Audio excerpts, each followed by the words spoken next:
The Armata tank has become a real challenge for NATO tank builders. Design officers of Western countries were discouraged by the tanks passing into service, which has the most advanced features in terms of mobility, protection and firepower. That is why tank builders have had to adjust their current projects on future tanks and prepare them for a possible confrontation with the Armata on the battlefield. But are the efforts being made to catch up to the Russian engineers successful? At the Euro-Satori exhibition, which was held in June in France, German weapons company Rheinmetall presented a promising sample of a 130mm gun, L-51, which is aimed at combating modern armored vehicles, including Russian main battle tanks MBT T-14 and the Armata. The latest modifications to the T-90 were also presented. Manufacturers are affirming that the gun will be between 10% and 50% more efficient than the previous model of the 120mm gun, the L-55, which is widely used in the army. However, the manufacturer has not reported on the method of estimation for the effectiveness of the gun.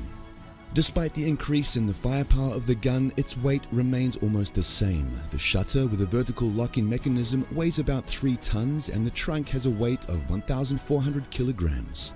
This result is achieved through the use of high-tech materials and optimal design that allows for the new gun to be used on existing tanks of the latest modifications, such as the German Leopard 2A7. This means that the weapon can be distributed widely.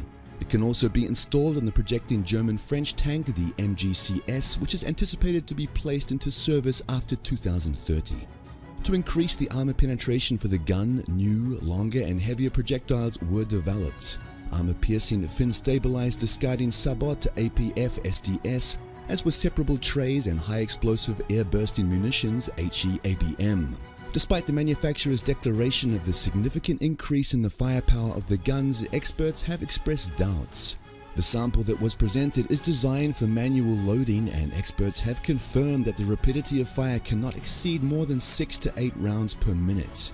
The T-14 has an auto-loader which provides for the rapidity of fire of about 10 to 12 rounds per minute.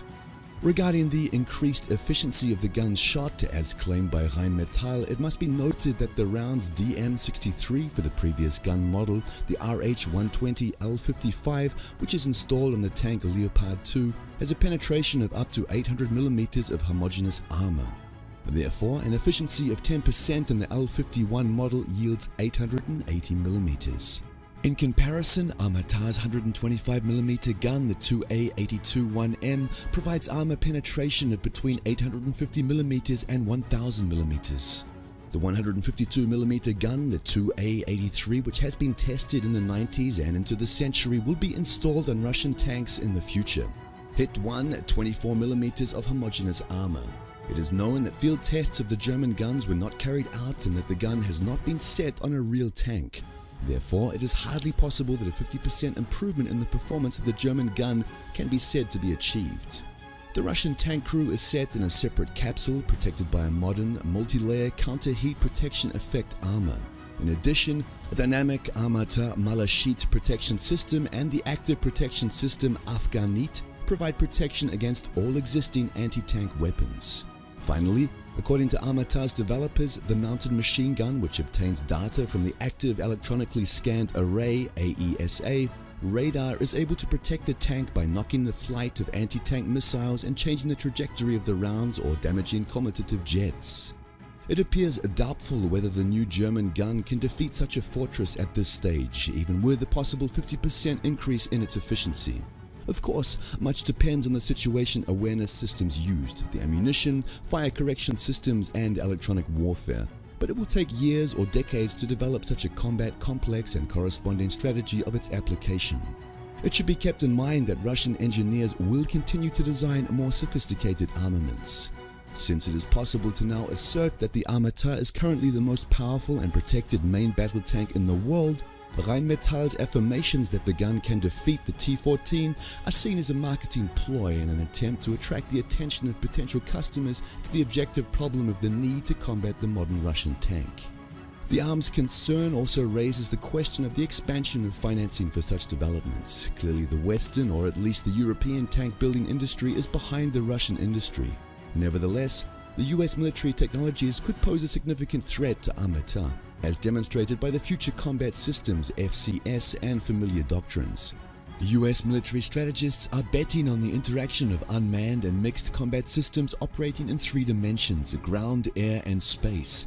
According to this approach, the target should be defeated from the zone located beyond the line of sight of the enemy. For example, a promising lightly armored 20-ton tank, the XM-1202 Project FCM, equipped with a 120mm gun XM-360, was supposed to launch the mid-range munitions MIMKE or MIMCE to a distance of 12 kilometers and targeted with drones, Class 1 T-Hawk or 4-Fire Scout. It is therefore more likely that in the coming years we will see more Armata-orientated systems of weapons and even so-called Armata killers.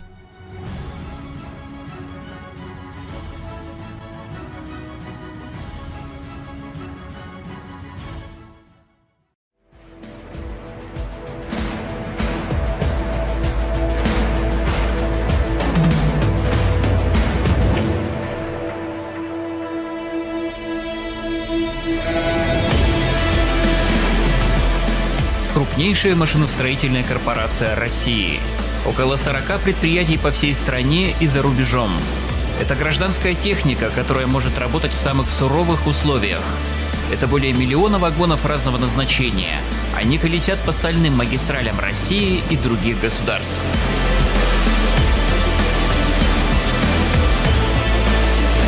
И, конечно, это военные машины, на них держится обороноспособность страны, интеллект, инновации, сочетание традиционной и современной инженерных школ.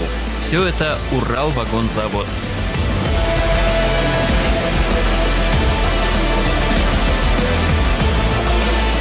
Армата – это не просто новая машина, это боевая платформа с техническими характеристиками, которых военным никто и никогда не предлагал. Машина пехоты с мощной защитой, танк с необитаемой башней – эти и другие уникальные инженерные решения оставили позади иностранных конкурентов.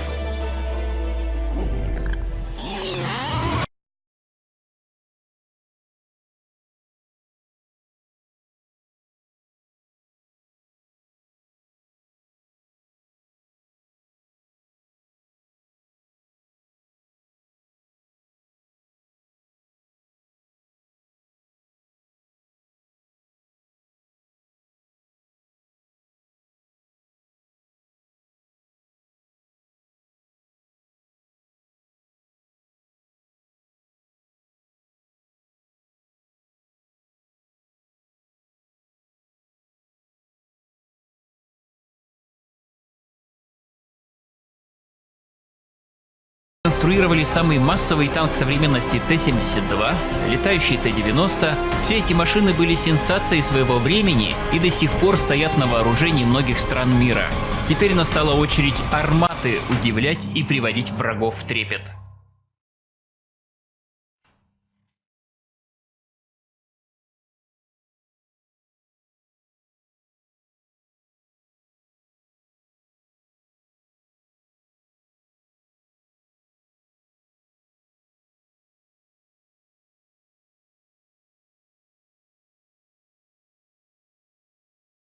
Я сидел в танке 72-м, в 90-м был.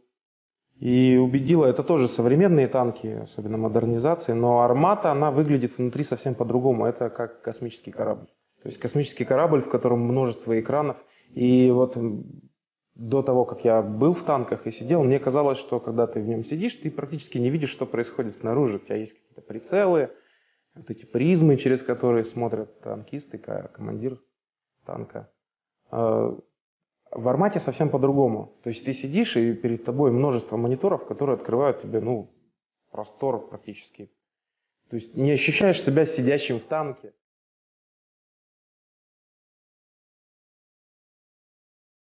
Красная площадь, 2015 год.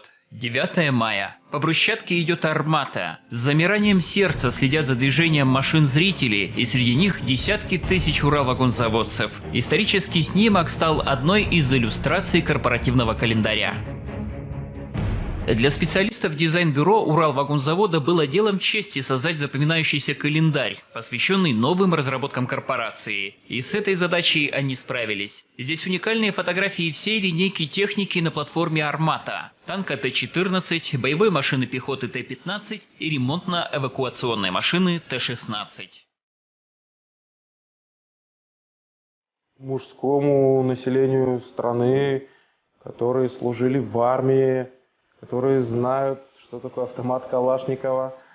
У них просто, мне кажется, обязан быть такой календарь. Ну, потому что это просто хорошо, прикольно и стильно. Уралвагонзавод позаботился о том, чтобы уникальный календарь был доступен каждому. Его можно скачать на корпоративном сайте. Следим за временем, отмечаем важные даты, гордимся современниками, которые создают уникальные машины.